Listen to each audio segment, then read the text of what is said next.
Bulletin का आगाज करें। खबर दे लकी मरवत में रात गए दहशतगर्दों ने थाना दरा पीजू पर भारी हथियारों से हमला कर दिया। ताहम पुलिस की भरपूर जवाबी कार्रवाई से थाने पर दो अतराफ से दहशतगर्दों का हमला पसपा कर दिया गया। पुलिस तर्जुमान शाहिद हमीद के मुताबिक थाना दरा पीजू पर रात गए दहशतगर्दों ने दोनों अतराफ से भारी हथियारों के साथ हमला किया। ताहम पुलिस की क्विक रिस्पॉन्स से दहशतगर्द का हमला नाकाम बना दिया गया और दहशतगर्द फरार होने पर मजबूर हो गए। हमले में पुलिस नफरी मुकम्मल तौर पर महफूज रही। डीपीओ लकी मरवत तैमूर खान ने पुलिस जवानों को हमला नाकाम बनाने पर शाबाश देते हुए कहा कि हमारे हौसले बुलंद हैं और खैबर पख्तूनख्वा पुलिस हर किस्म के हालात के लिए हमवक्त तैयार है।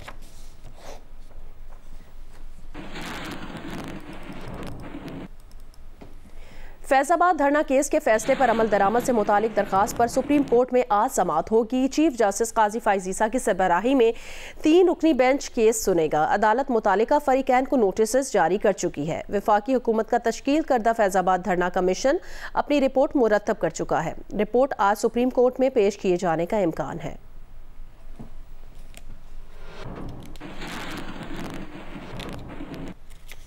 आगे बढ़े खबर दें। गंदम खरीदारी के मामले पर तहकीकाती कमेटी का आज वज़ीर आज़म को रिपोर्ट पेश किए जाने का इम्कान है।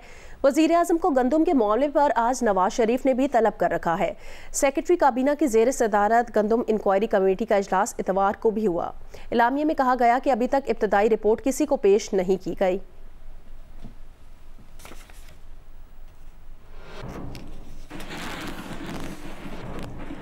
ज़रूरत न होने के बावजूद लाखों टन गंदम दरामद करने के हवाले से कई चौंका देने वाले इंकशाफात सामने आए हैं। 10 लाख टन गंदम की दरामद के लिए समरी पीडीएम हुकूमत में फूड सिक्योरिटी के वजीर तारिक बशीर चीमा ने मंजूर की थी। ताहम 8 अगस्त को ईसीसी ने इसे मौखर कर दिया था। निगरान दौर में 10 लाख टन गंदम लाने की समरी मंजूर हुई। ताहम टीसीपी ने ना जाने किस तरह टेंडर 11 लाख टन का दे दिया। मौजूदा हुकूमत में शहबाज शरीफ ने 4 मार्च को वजीर आज़म का हलफ लिया था। उसके बाद भी पूरा माह गंदम मुल्क में आती रही। लाहौर से रिपोर्ट करेंगे रईस अंसारी। किसानों के लिए डरावना ख्वाब बन जाने वाला गंदम स्कैंडल चौंका देने वाले हकायक से भरपूर। गंदम को सरकारी तौर पर बरामद करने के लिए पीडीएम हुकूमत में फूड सिक्योरिटी के वजीर तारिक बशीर चीमा ने 10 लाख टन गंदम दरामद करने की समरी मंजूर की। ताहम 8 अगस्त को ईसीसी ने इसे मौखर कर दिया। निगरान हुकूमत में वजीर आज़म हाउस भेजी गई समरी की अनवारुल हक काकड़ ने बतौर वजीर फूड सिक्योरिटी मंजूरी दी और सरकारी के अलावा निजी सेक्टर को भी साथ मिलाने की तजवीज़ दी। वजारत खजाना ने गंदम को सरकारी तौर पर दरामद करने की मुखालिफत की और निजी सेक्टर के जरिए गंदम लाने की हिमायत की। जियो न्यूज को मिलने वाली दस्तावेजात के मुताबिक 1 नवंबर को ईसीसी ने गंदम सरकारी तौर पर लाने की समरी मंजूर की। ताहम टीसीपी के 2 बार दिए गए टेंडर्स पर कोई बोली न लगी। 10 लाख टन गंदम लाने की समरी मंजूर हुई, मगर टीसीपी ने ना जाने किस तरह टेंडर 11 लाख टन का दे दिया। 19 दिसंबर को वीट बोर्ड के इजलास में गंदम की दरामद बढ़ाकर 24 लाख टन कर दी गई। ईसीसी की मंजूरी भी नहीं हुई थी कि 12 लाख टन गंदम लेकर 24 जहाज पहुंच भी चुके हैं, जबकि इसकी मंजूरी ईसीसी ने 1 फरवरी को दी थी। दस्तावेजात के मुताबिक 14 फरवरी को वीट बोर्ड के इजलास में तजावीज़ आई कि गंदम पहुंचने की मुद्दत 1 माह बढ़ाकर 31 मार्च कर दी जाए। 23 फरवरी को इस मुद्दत की मंजूरी भी दे दी गई। ये मुद्दत बढ़ाने की वजह मजीद 15 लाख टन गंदम मुल्क में लाना थी और इस इजलास में 19 फरवरी को गंदम से मुतल्लिका एसोसिएशन के साथ होने वाले इजलास और उनकी जानिब से दी जाने वाली लिस्ट का हवाला भी दिया गया। बात यहीं पर खत्म नहीं हो जाती। मौजूदा हुकूमत के वज़ीर आज़म शहबाज शरीफ ने 4 मार्च को हल्फ उठाया। इसके बाद भी पूरा माह गंदम मुल्क में आती रही। 26 मार्च को वज़ीर खजाना की सदारत में वीट बोर्ड का इजलास हुआ, जिसमें गंदम बरामद करने की वजूहात सामने लाने की बजाय गंदम लेकर आने वाले जहाज़ों की चेकिंग की इजाज़त दी गई। वजह यह बताई गई कि एसोसिएशन की दी गई लिस्ट को नज़रअंदाज किया गया। रईस अंसारी, जियो न्यूज़, लाहौर। साबिक निगरान वजीर आज़म अनवारुल हक काकड़ ने कहा गंदम दरामद मामले पर चाय की प्याली में तूफान मचा हुआ है। 400 अरब गंदम की बात इंस्पेक्टर जमशेद की कहानी की तरह है। टीवी इंटरव्यू में अनवारुल हक काकड़ ने कहा ईसीसी में अंदाज़ा लगाया गया कि 3 से 4 मिलियन टन गंदम की ज़रूरत है। इस मामले में ना झोल है, ना क्राइसिस है, ना करप्शन है।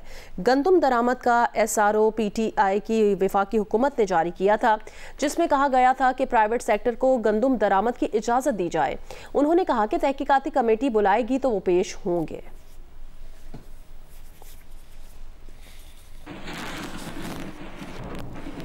वज़ीर इत्तलात पंजाब अस्मा बुखारी ने कहा कि पंजाब हुकूमत किसानों से गंदम खरीदेगी, लेकिन कितनी गंदम खरीदी जाएगी इस पर अभी हतमी फैसला नहीं हुआ। प्रोग्राम नया पाकिस्तान में अस्मा बुखारी ने दावा किया कि ऐप के जरिए गंदम की फ़रोख्त की पेशकश करने वाले 4 लाख किसानों में से 1,20,000 को शॉर्ट लिस्ट कर लिया गया है। किसान इत्तेहाद के सदर खालिद खोकर ने कहा कि अगर नमी की वजह से पंजाब हुकूमत खरीदारी नहीं कर रही तो वफाकी इदारा पास को सीड कॉरपोरेशन और निजी शोबा क्यों गंदम खरीद रहा है।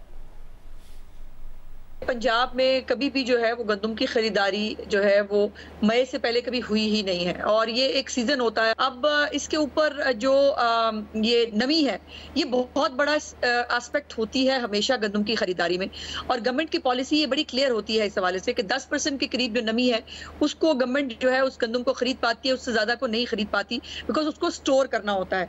और अभी जिस इशू की आप बात कर रहे थे, जो गंदम पहले खरीदी गई है उस गंदम के ऊपर जो है ये कैरी फॉरवर्ड स्टॉक इस वक्त पंजाब के पास जो है वो बहुत ज्यादा है। ऐप के ऊपर जो है वो 3,96,000 काश्तकारों ने जो है वो अप्लाई किया, जिसके अंदर से 1,20,000 काश्तकार जो है उनको शॉर्टलिस्ट भी कर लिया गया है। मैं अभी एग्जैक्ट फिगर तो मैं नहीं दे सकती, लेकिन ये बात दुरुस्त है कि ये बात हमने जो है 1,20,000 काश्तकार जिनकी दरखास्तें मंजूर की गई हैं उनसे बिल्कुल गंदम खरीद जो है वो की जाएगी। लेकिन मैं ये चाहता हूँ इनको नहीं चाहिए कि काश्तकारों के साथ मजाक करें, ये नमी वाली बात ना करें। पास्को के लिए नमी नहीं है, फूड के लिए नमी है। पंजाब सीड कॉर्पोरेशन के लिए नमी नहीं है, फूड के लिए नमी है। प्राइवेट सेक्टर जो परचेज कर रहा है उनके लिए नमी नहीं है, उनके लिए नमी है। पंजाब ने किसी वक्त में 60 लाख टन भी खरीद किए, लेकिन नॉर्मल रूटीन में 40-45 लाख टन खरीद करते हैं। इनके पास गुंजाइश मौजूद है। और मैं आपको एक चीज और, इनका 80% जो है ना वो बाहर है। पहले भी गोदामों में गंदम बहुत कम होती है, बाकी सारी बाहर लगाते हैं, गंजियां बाहर लगाते हैं, अब भी लगा सकते हैं। आगे बढ़े, मौसम से मुतालिक अपडेट करें। लाहौर, फैसलाबाद, मुल्तान, सरगोदा, नवाबशाह, सक्खर और हैदराबाद समेत सिंध पंजाब के मुख्तलिफ शहरों में गर्मी जोर पकड़ने लगी है। आज पारा 40 डिग्री या इससे ज़्यादा रहने का इम्कान है। माहिर माहौलियात डॉक्टर जुल्फ़िकार ने पंजाब में भी हीट वेव का खदशा जाहिर कर दिया है। कहा 11 मई के बाद से रातों में भी गर्मी बढ़ने का इम्कान है।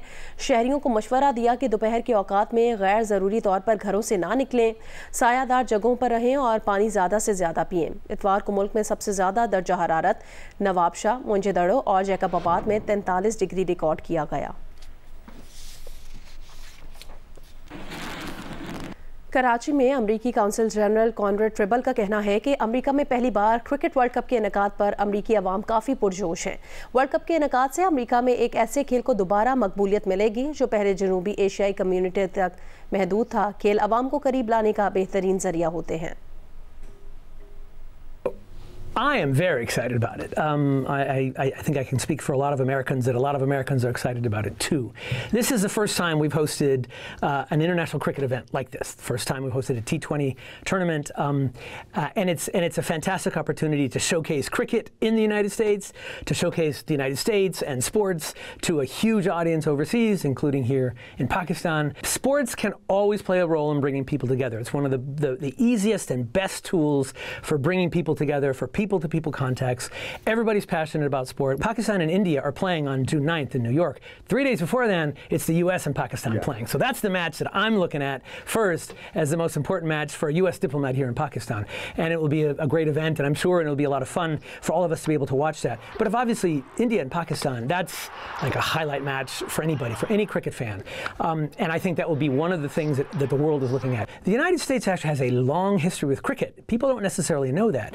Cricket was the most popular sport in the United States for the first 100 years of our existence. George Washington played cricket. He played wickets, but it was cricket with his troops. So I do think, just as we've seen with the development of soccer over the last 40 or 50 years, which was also not a major sport in the United States, but now is, I can see cricket following that same or a very similar trajectory and becoming one of those sports that has massive appeal across a wide spectrum of society. And one of the things that's fascinating to watch, and I think will be accelerated by this tournament, is to see a sport that is connected to a couple of particular communities is going to be spreading. I think that shows one of our strengths. I'm proud of it, is that we are able to take in the best of the rest of the world, spread it around, change it a little bit. We'll come back with a cricket powerhouse team, if not in this tournament, then soon enough. Me personally, I've gotten to love cricket basically here in Pakistan. I've been to some PSL matches. We had a lot of fun rooting for the teams and just rooting for a good match and watching some really excellent cricket here. I think Pakistan will be an impact team in the World Cup. I'm a a bit of a diplomat, so I will refrain from commenting on individual players in the Pakistani team. Obviously, the captain is hugely important. I saw some of them playing in the PSL leagues. I think Pakistan is going to be a very tough team to beat. Myself, it will be our first really hard match in the tournament. But I expect Pakistan to go a long way. I do. There's no special World Cup visa. Journalists get journalist visas, tourists get tourist visas. We are doing everything we can, we have been for months, to help people prepare to travel to the United States. We are all about facilitating travel to the United States. Islamabad में जारी पहले inter department tennis cup में air force ने सुई northern और army ने navy को out class कर दिया। दोनों टीमों ने 3-0 से फतह समेटी। टेनिस कॉम्प्लेक्स में जारी इवेंट में एयरफोर्स ने सुई नॉर्दर्न को 3-0 से शिकस्त दी।